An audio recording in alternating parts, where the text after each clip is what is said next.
Today, we're examining the disturbing case of an elderly woman whose quiet decline at home seemed, at first, like nothing more than the natural weight of age. Her daughter believed she had found the perfect caregiver, someone warm, patient, and devoted. But as the weeks passed, small inconsistencies inside the house began to stack up: missing items, unexplained expenses, and a growing confusion in the woman's behavior. What started as subtle concerns soon escalated into a medical emergency that shocked the family and raised alarming questions. And when investigators stepped inside the home, the truth they uncovered was far more troubling than anyone expected. By the time 53-year-old Caregiver Rungun admitted she could no longer manage her full-time job and her mother's care at the same time, the situation inside the house had already become unsustainable.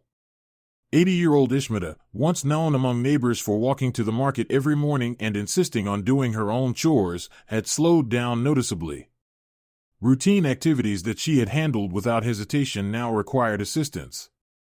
She became tired after short walks from the bedroom to the kitchen, and on several mornings she asked her daughter whether she had already taken her tablets, even though the pill box showed the correct date.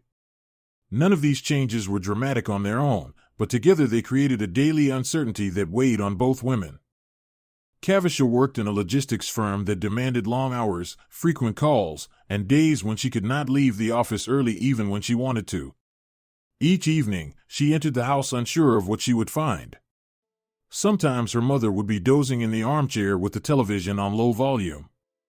Other times she sat quietly at the kitchen table, not reading, not watching anything, simply resting her hands on the surface like she had run out of energy partway through the day. There was no incident severe enough to call for emergency help, but the overall pattern showed a gradual decline that could no longer be dismissed as age alone.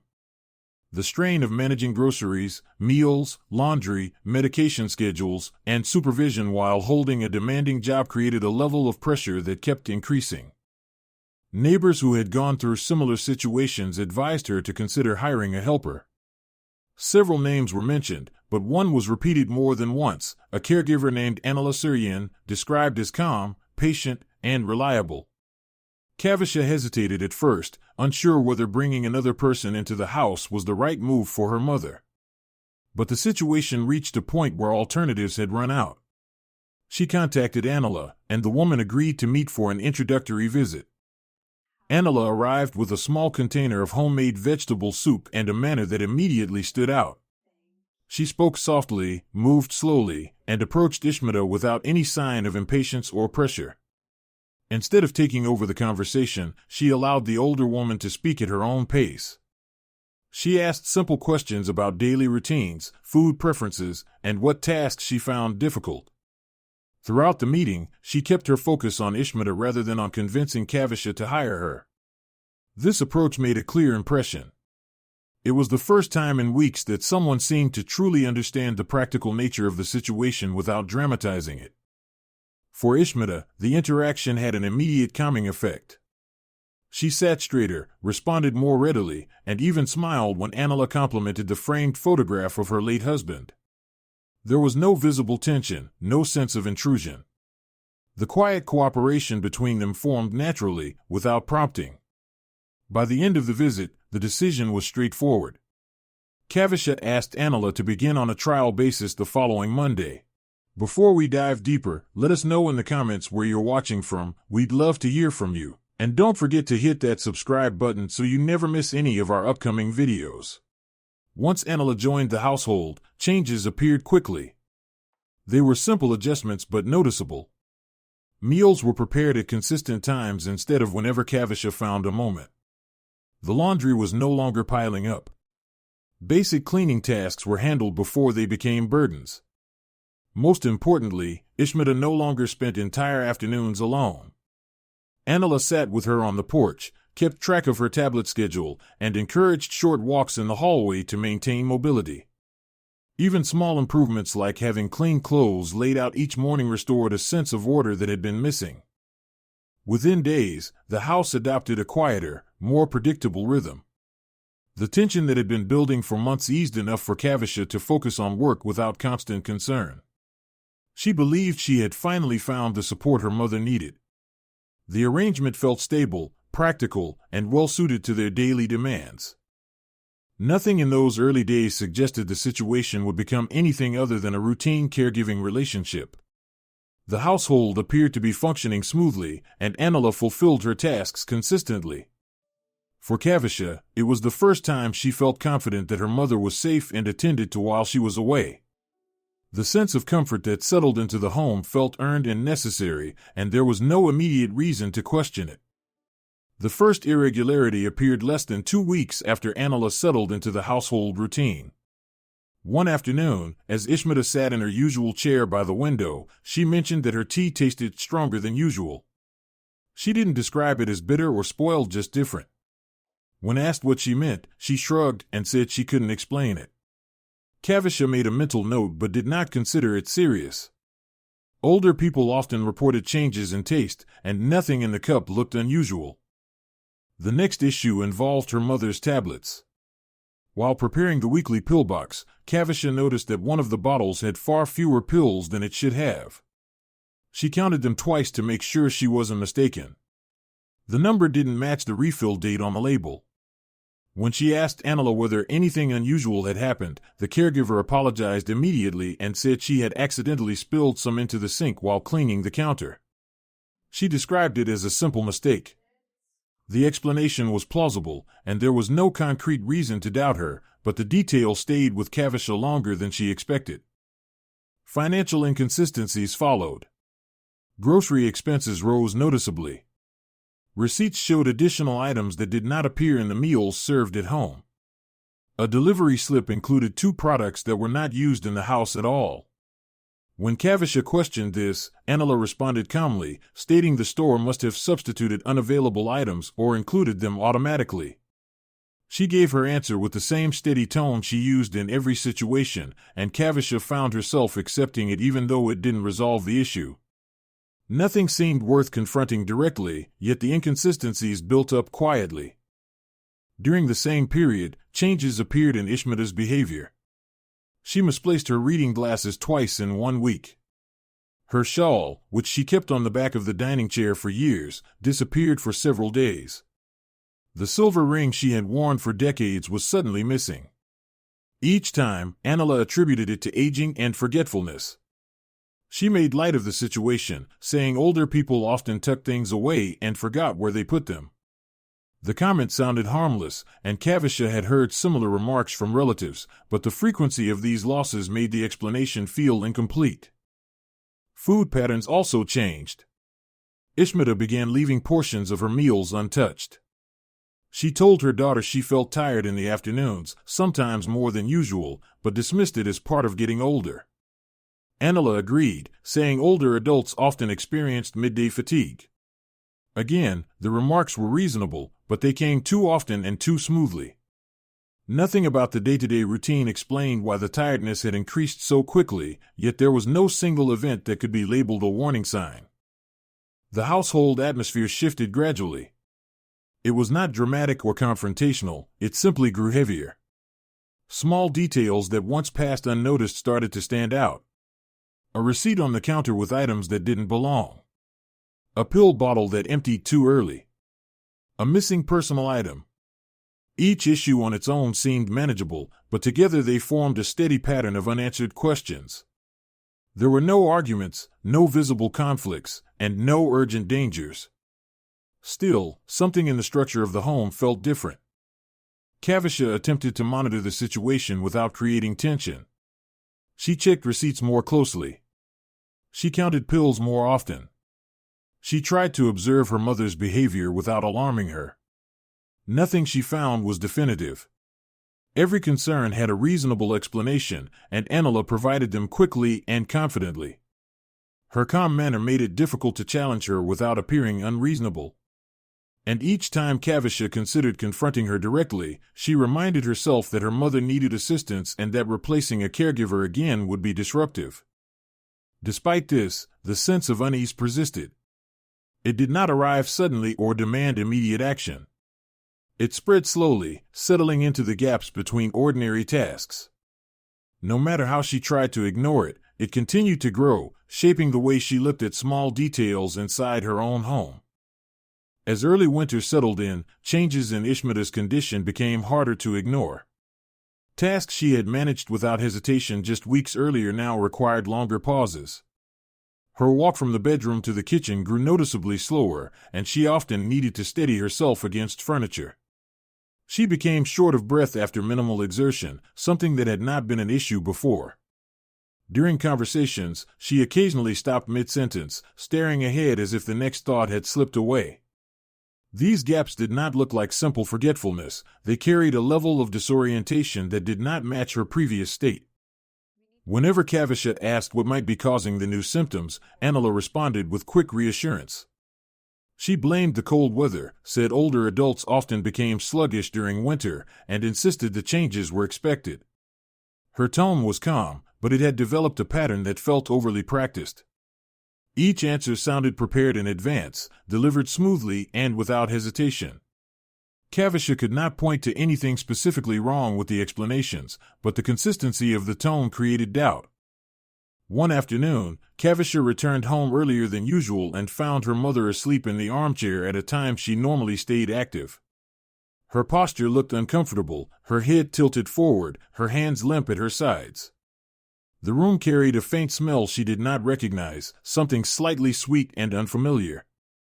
When she asked what had happened, Anila said she had given Ishmita a calming tea because she seemed restless. There was no sign of distress in Anila's voice, but the timing and the unexpected nap raised questions that did not go away. When Ishmita woke, her confusion was immediate. She looked around the room as if trying to orient herself, then asked whether it was morning or afternoon. Her sense of time appeared scattered, and she had difficulty recalling what she had been doing before she fell asleep. This was not typical for her, even on days when she felt tired. The shift was clear, and it suggested something more than ordinary fatigue. Later that week, another detail drew attention. The notebook used to track her daily tablets showed several new entries written in handwriting that looked different from Anila's usual style. The letters were uneven, the spacing inconsistent, and the lines appeared hurried. When asked about it, Anila briefly replied that she had been tired and must have scribbled carelessly. She did not elaborate. The explanation could have been true, but the sudden change in handwriting contrasted sharply with the neat, controlled entries recorded in previous weeks. Alongside these developments, Ishmita began using a new word to describe how she felt. On multiple occasions, she told her daughter she felt foggy, a term she had never used before. She said it as if she couldn't find a clearer description. When pressed for details, she shook her head and said only that things felt dim or distant around her. It was not a complaint of pain or dizziness, but a general sense of clouded awareness. This raised concern because it indicated a broader shift in how she was experiencing her surroundings. Despite the increasing irregularities, Anila continued to position herself as the stabilizing figure in the house. Each time Cavisha tried to understand what was happening, the caregiver stepped forward with soft, confident reassurances. She emphasized routine, claimed to be monitoring everything closely, and made it sound as though nothing required additional action. Her responses were structured in a way that closed the conversation rather than opened it. The consistency of her approach made it difficult for Cavisha to voice her growing concerns without appearing overly anxious. The overall pattern inside the home was subtle but clear. Ishmita's physical abilities were declining more quickly than expected, her mental clarity was fading, and the explanations provided for each development lacked transparency. The combination of these factors created a steady tightening in Cavisha's chest and unease she could not fully articulate but could no longer ignore, even if she still lacked the information to confront it directly. The critical moment occurred on an otherwise uneventful Thursday evening. Cavisha was in the kitchen preparing a simple meal when she heard a heavy thud from the living room. The sound was sharp enough to signal that something had gone wrong.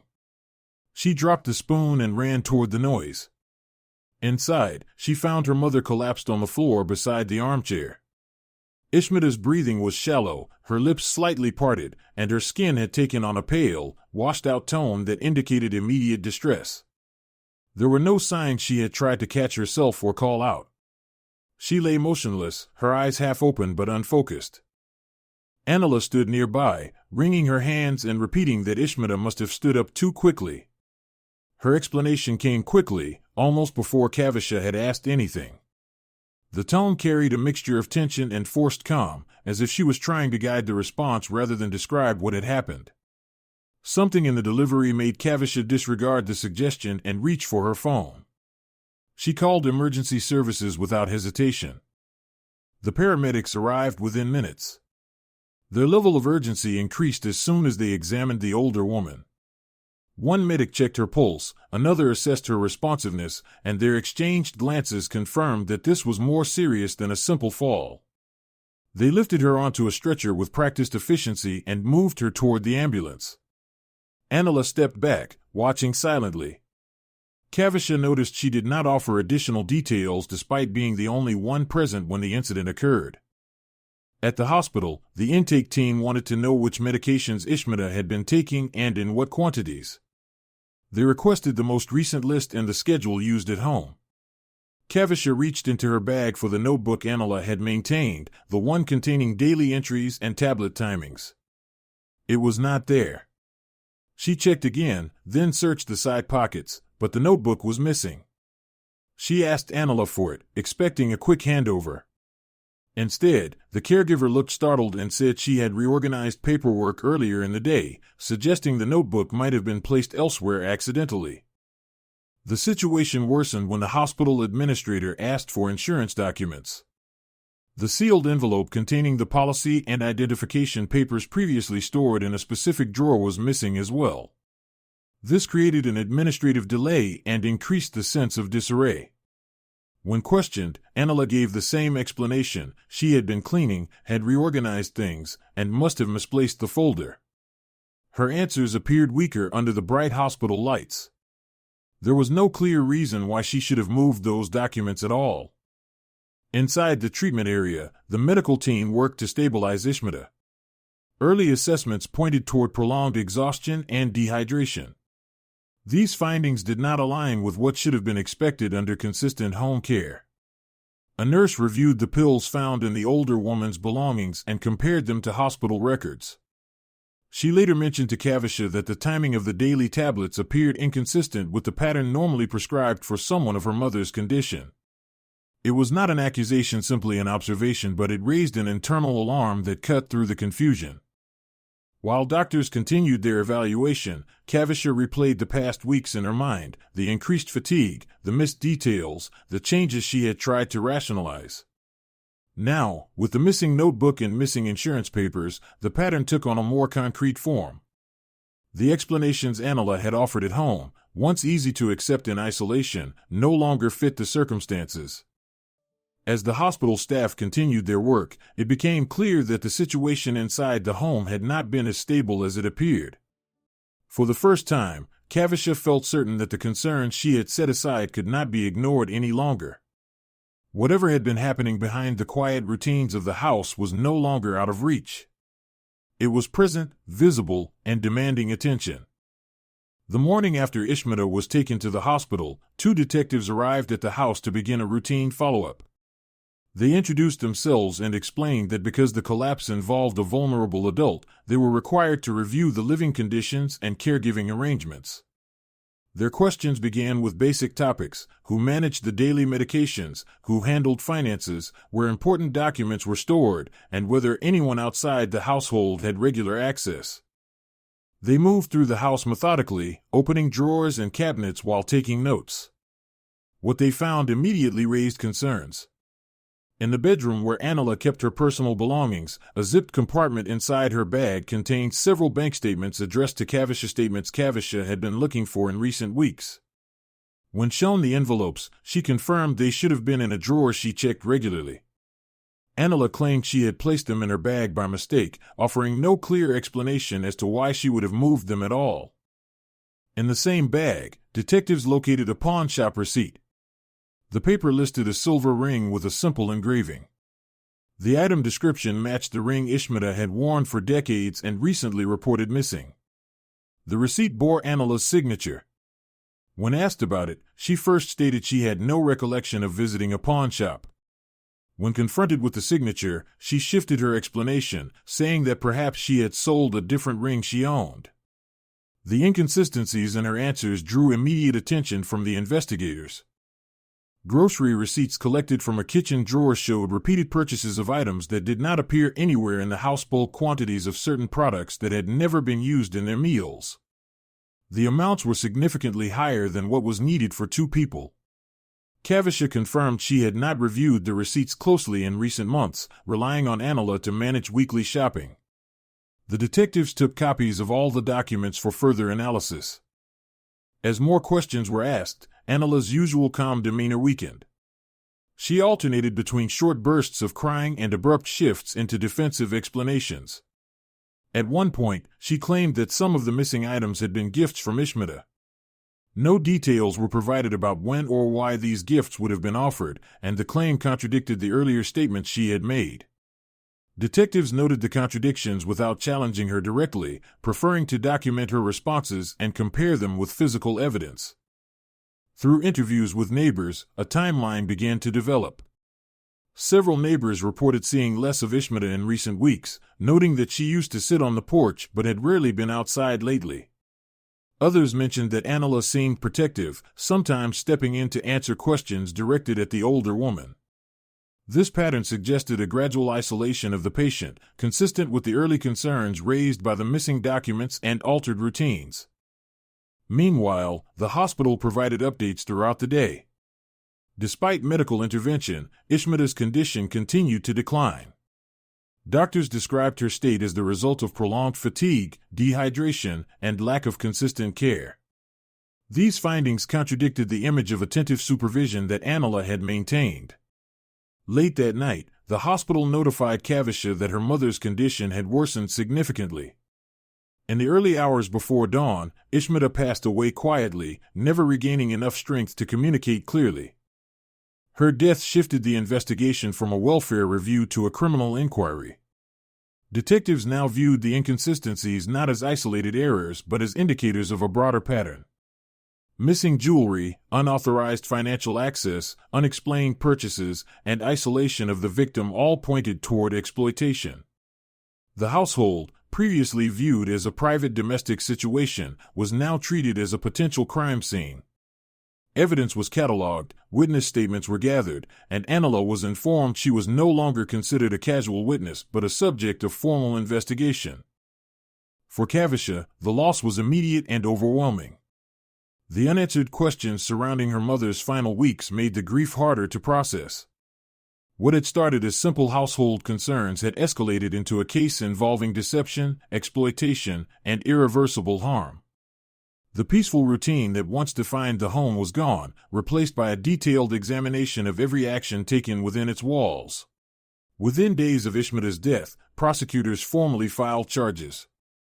Anila was taken into custody, denied bail due to the severity of the allegations, and transferred to county detention. The case moved quickly through preliminary hearings, where financial records and witness statements were entered into evidence. Several months later, the matter went to trial. The courtroom atmosphere reflected the gravity of the case. It was quiet, controlled, and heavy in a way that signaled the seriousness behind the charges. Prosecutors began by laying out the timeline of events, using clear evidence to show how the situation inside the Rungun household had unfolded over several months. They presented physical records first, grocery receipts with unexplained purchases, bank statements removed from Caregiver's drawer and found in Anila's possession, and the pawn shop slip confirming the sale of the silver ring Ishmita had treasured for decades. They then moved to the altered medication notebook. Side-by-side images displayed entries written in inconsistent handwriting and with irregular timing.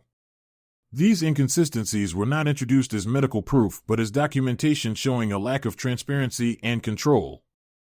The jury saw the pattern. Tasks that should have been simple and routine had been modified, erased, or rewritten, leaving no reliable record of the older woman's daily care. Witness testimony followed. A neighbor described how Ishmita had gradually disappeared from the porch where she used to sit nearly every afternoon. Another witness recalled brief interactions with Anila in which she appeared quick to speak on Ishmita's behalf, even in casual conversations. A social worker, brought in as an expert, explained how elders could be isolated unintentionally or intentionally, and how dependence on a caregiver created opportunities for manipulation. She emphasized that such patterns often developed gradually and were not always recognized until harm had already occurred. Prosecutors argued that Anila had taken advantage of her role in the home. They pointed to the way she had positioned herself as the gatekeeper of all routines, managed access to documents, and exerted quiet control over daily life. They outlined how the missing paperwork created administrative delays at the hospital and how the deceptive responses during questioning suggested concealed behavior.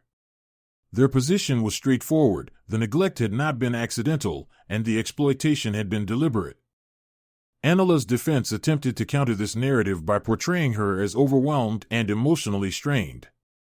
They argued that caregiving work was demanding, that mistakes were possible, and that the absence of malicious intent should be considered.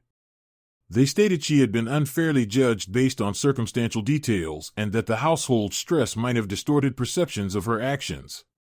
Anila herself spoke briefly, maintaining she had only tried to help and that she had never intended harm. She claimed that some items found in her possession were given to her as gifts, and that paperwork might have been moved unintentionally during cleaning. However, the prosecution's evidence remained consistent. They argued that the cumulative pattern financial irregularities, missing belongings, altered records, isolation of the patient, and contradictory statements left little room for benign explanations. They emphasized the ultimate outcome: a vulnerable elderly woman had died following weeks of unaddressed physical decline, and the conditions within the home did not align with responsible caregiving. After less than a full day of deliberation, the jury returned with a unanimous verdict. Anila was found guilty of elder neglect resulting in death, financial exploitation, and misuse of personal records. When the judge delivered the sentence, he highlighted the breach of trust at the center of the case.